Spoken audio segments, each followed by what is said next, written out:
Hello everyone and welcome back to Comic Vantage. And today is that very special day of the week. It is New Comic Book Day. Today's the day I ran down to my store, picked up my comic books for the week, even grabbed a few surprises, just, have fun with it. I come home, give them a good read, bring them back, tell you all about them. So fair warning, there can and will be spoilers. If you don't want spoilers, back out now, come back later. All right, let's get started.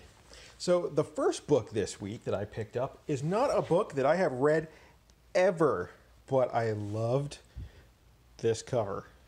Scooby Apocalypse number 26. Would you look at this cover? Oh my god. Now I am aware, I think there was an issue or two ago that Fred had already died, but it was alright. But so the gist that I got in the story was, so far the monster and zombie apocalypse has actually happened. Monsters are real. And the Scooby gang is trying to survive through this whole thing. Oh my god. I gotta say, I had a blast with this. This is going to go on my pull. I will be reviewing this every month now because I had so much fun with it. And I'm going to go back and hunt down the back issues. I'll probably do a review on the first couple trades that came out. I loved it. You have all these survivors that have holed up in a mall, just trying to make it in the world. This retelling is absolutely amazing. Daphne is a complete and utter wreck because of Fred dying. Let's see if I can get... She is just... To me, she reminds me a lot of Daryl from The Walking Dead. Right now, she is just pure rage. And all she wants to do is just take out these monsters. During this issue, she actually runs out on her own, just takes off and goes on a hunting expedition. And they're like, well, we won't see her for a few days. Got good old Shaggy over here, who's investigating some tunnels because it looks like something's coming in. Absolutely loved it. This was amazing. We got Velma, who's now a doctor, Dr. Dinkley. She's pretty much in charge of this whole entire camp. It was so much fun seeing all these characters and revisiting this just crazy post-apocalyptic storyline with them. Where it's not all cheese and camp and happy. No, this is, wow, it was really, really good. Like I said, it's going to go on my pull. I'm definitely going to buy it. I think everyone else should too. It was just a lot of fun. Next up this week, Baby Teeth number 11. It felt like forever since Baby Teeth issue number 10. When last we left 10, Sadie, who's our hero, right here, lost Clark, her son, and her sister to the Red Realm. And apparently a few months have passed since issue number 10. She's been trying to train to become a badass so she can venture into the Red Realm to go find her son. And apparently she's failing miserably. And we have Olivia here, who also is a mother to one of these Antichrist type of children. Here is her son. I believe his name was Simon. And she tells the story of when they were in the Red Realm and how she aged considerably while he aged at a normal rate. And telling their story of how harsh it was in this place and how everything pretty much worshipped and revered him but wanted to eat her. It was very, very cool. I love it. Towards the end here, we see the return of Heather and Clark and the Demon Raccoon all in the Red Realm. It's great to see where this is going. I'm having a lot of fun with this. It did sort of slow down for a bit, but yeah, this is actually a really neat twist now. I want to see what happens if she actually gets to venture into the Red Realm and find out what's going on. Great read. Everybody should be picking this up. And next up, we have the Del Mundo Young Guns variant of Venom number 2. And this continues the story of our crazy, weird ancestor, primordial Venom symbiote. Let's see, we have an older gentleman, a soldier named Rex, who at one time was bonded with a piece of this older symbiote, and he charged Eddie Brock to find his friends and to rescue them. And all his friends had turned into this weird, the alien symbiote, the original one, had just taken them over. This was a fun read. It was really good. I had a blast with it. Oh, and at the end we have, they call this their god. It's this weird symbiote dragon thing. Oh, it's so cool. I'm loving it. Great story so far. This Young Guns variant, if you can find it, absolutely amazing. Fun read. I'm sure everybody's already reading it, so I don't got to tell you to pick it up. Now, another thing I wanted to point out is I know in the last couple videos, maybe even longer than that, I've been complaining about the quality of Marvel comic books and how cheap they've gotten. Let me show you another instance of this. I've noticed this in several books now, not just this week's, but in a couple weeks past. What the hell is up with that staple? Do you see this? There we go. What? Like, hey Tommy, we ran out of comic book staples. It's all right, use the upholstery ones. I mean, what is this? Yeah, I'm telling you, the printers they've been using is completely unacceptable. They need to switch it. Anyway, that's my little rant. All right, next, from Image Comics, Analog number 3. Oh, opted for a pilot to come out. I believe the Sci-Fi Channel that has picked this up. They're making a pilot. We're going to see how people like it, and if they're going to produce more of it. Fun story. A lot of fun. We have our courier named Jack. The only way to transport information safely nowadays is to do it via a courier who's going to manually carry the paperwork. That's why they call it analog versus digital, because everything put out in the digital realm is accessible to anyone and everyone. In the last issue, we had the government approaching him and telling him they wanted him to bring all of the paperwork back to them so they can photocopy it, because they want to get back into the secrets business. And of course, you know, he's not going to go for that, so he's kind of giving them the runaround. They don't like it. I love the artwork in this book. It's very gritty. It reminds me kind of detective comic-ish. Yeah, it's really not, though. But it was still a lot of fun. I'm loving the storyline. I can't wait to see where it goes. And the artwork totally fits with the entire story and the feel and the whole vibe of the comic. This is one everybody should be reading. It's a lot of fun. I mean, if for anything now, it's definitely a spec book with being picked up for a pilot. And next up, we have X-Men Blue, number 29. This is the search for Jimmy Hudson. Our time-displaced X-Men team are now back on Earth. And they are hunting for Jimmy Hudson. He is the last poison. Ha ha ha. The last poison. I guess all the rest are dead now. Jean Grey has returned to her old self, along with everyone else. And they want to try to help him. It's cool that Bloodstorm's on the team. I love that. I hope she stays.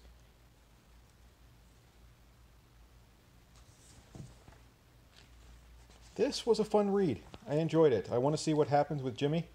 The end of this issue was actually kind of a shocker. I don't think I want to give it away for anyone, because it was kind of cool. I think you should read it for yourself.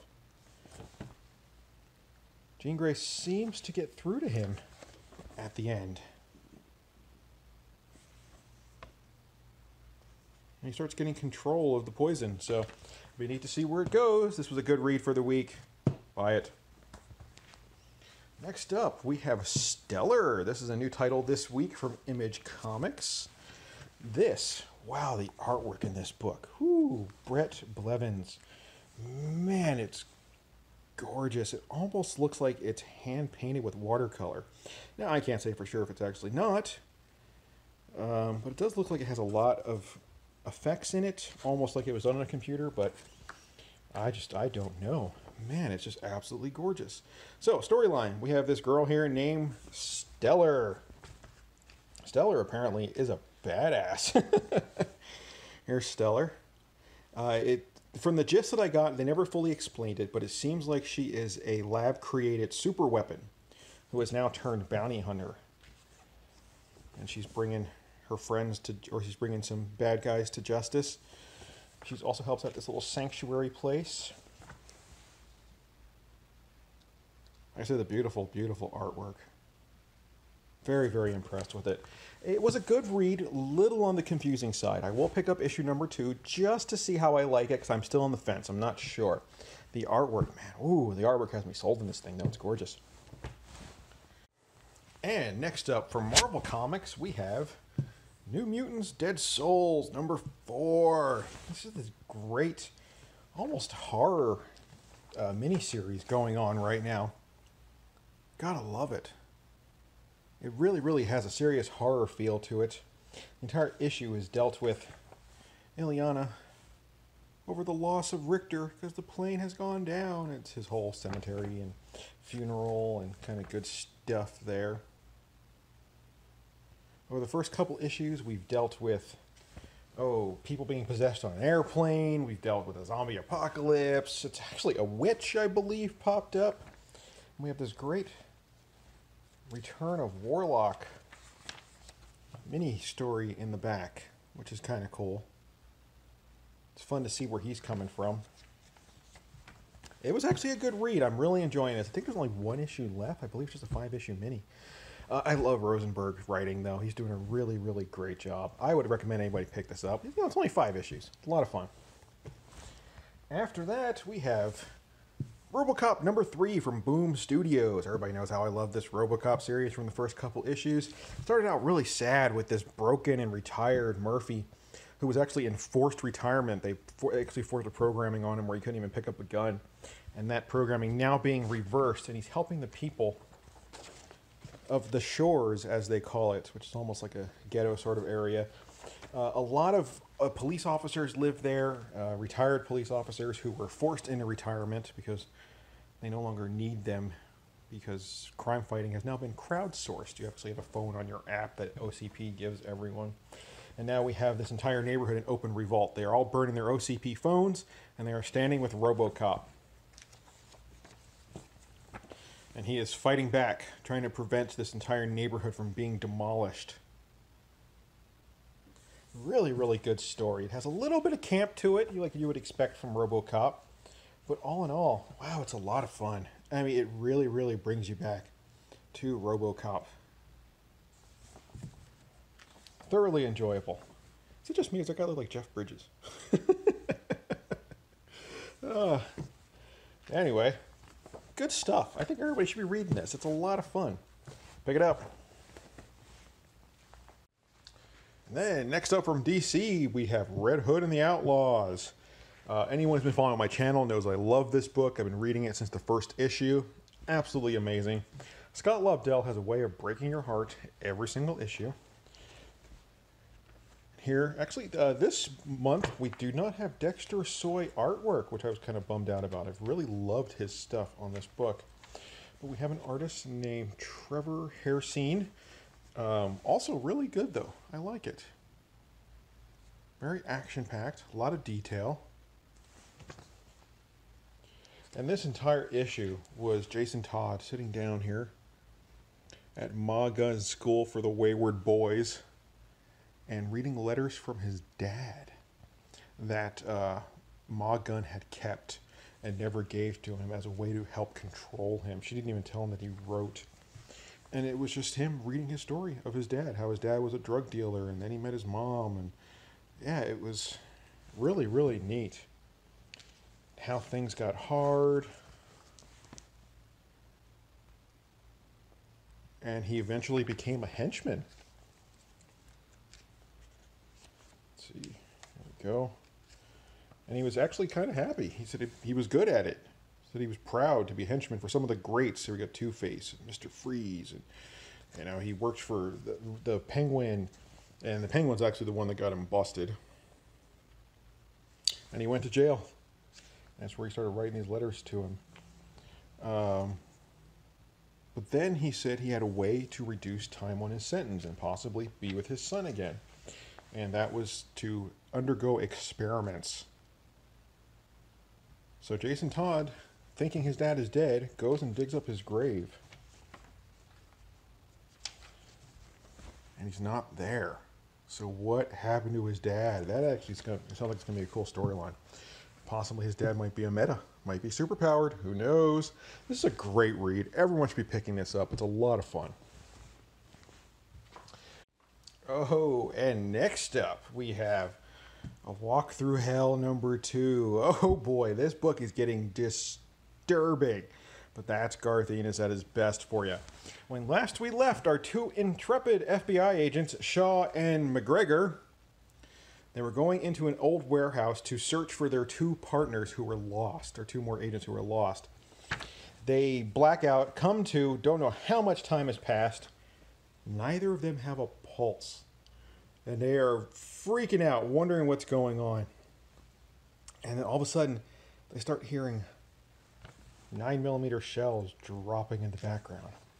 And they start talking about how the sound of these shells dropping is louder than the gunshots themselves.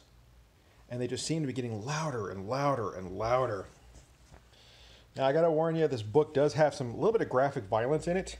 So if you're disturbed by graphic violence, actually maybe I shouldn't even show this panel, but they do find their friend. Here, I can show you this one, because it's all black and white. And he is repeatedly shooting himself in the head. What the hell is going on? Yeah, that's Hunsaker. Don't know where the other agent is at yet. We have not come across him.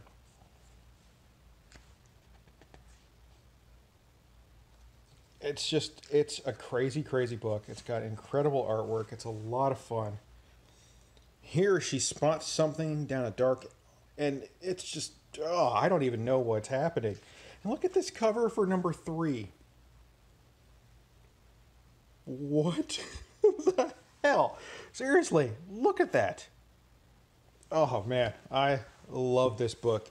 If you're a horror fan, suspense fan, a thriller fan, you should be reading this.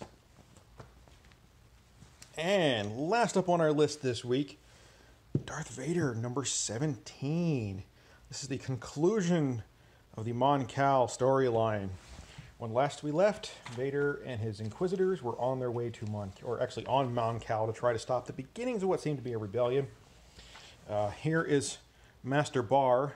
At the end of the last issue, he realized all the stormtroopers that were here were still clones. And the Inquisitors were all at one time Jedi. So he ordered to execute Order 66. And the clone troopers actually turn on all the Inquisitors. So they escape. And they actually kill a few. That is just insanity.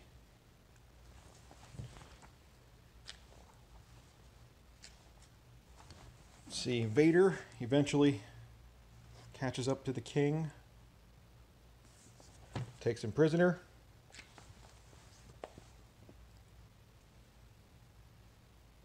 The Empire starts the bombardment of the planet, just pretty much killing everyone, wiping out the planet.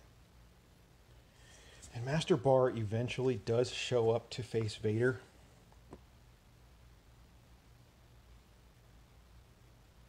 And a great fight that ensues. And Vader is actually a little perturbed because he's like, why do I sense in you pride? It's like, you have nothing to be proud of. You can't beat me. And this Jedi Barr actually tells him that I'm proud for what I've done. That he's the one who killed the Imperial diplomat that essentially fired the first shot to start the rebellion. And it was just like, I actually got goosebumps over that. I was like, holy crap. And Vader I actually think he's disgusted with this guy. Because where is it? He actually says to him, you are no Jedi for what he's done. Oh man, it was a great story. This pretty much wraps it up though. I can't wait to see where the next issue goes. Yeah, so that nice little story arc, all nice and wrapped up. Charles Soule is really nailing this story. I'm really glad he's writing this. I had a blast with it, and I hope they continue it for a long time, because wow, it's good. So anyway, those are my books for the week, people. And those are my opinions. Your mileage may vary. All right? So, let's do a quick recap here. We got Star Wars, Darth Vader, number 17. Everyone should be buying this. Go out and pick up the back issues. Grab the trades. Just go ahead and do it. A Walk Through Hell, number 2. If you like disturbing content, this book is for you. Red Hood and the Outlaws. Rage is my revenge. Great read. Scott Lobdell is an awesome, awesome writer. Robocop number 3. Nostalgia abounds in this story. New Mutants Dead Souls number 4. This was a good book with an awesome twist at the end. Stellar number 1. This book will stay for now until I can actually figure out if I like the story or not. I think I do, but it just might be the artwork that's really drawing me in. I'm not sure yet. X-Men Blue number 29. Another great read. Having a lot of fun with this. So if you're an X-Men fan, you should definitely be picking it up. Analog number 3. You know, if nothing else, just do yourself a favor and grab it, just in case. These earlier issues will be spec books. Venom number 2. Oh, this is actually a good story. I'm really excited to see where this goes. A lot of fun.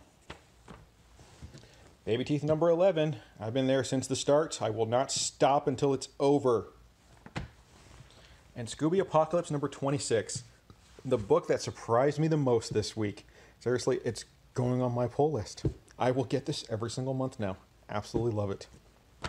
So, again, everyone, I just want to say thank you to everyone. If you haven't noticed, I topped 1,000 subscribers this week. Pure insanity. It's only been a little over a year. It's a little under 100 videos, and I've gotten 1,000 subscribers. You guys are amazing. I love you all. Thank you so much. To everyone who's new to my channel, make sure you hit the little subscribe, that little CV right there. Now, like, subscribe you. Hit the little bell icon up there. Get all the notifications for all my cool videos that come out. And I just want to thank you again to everyone. And like always, take it easy.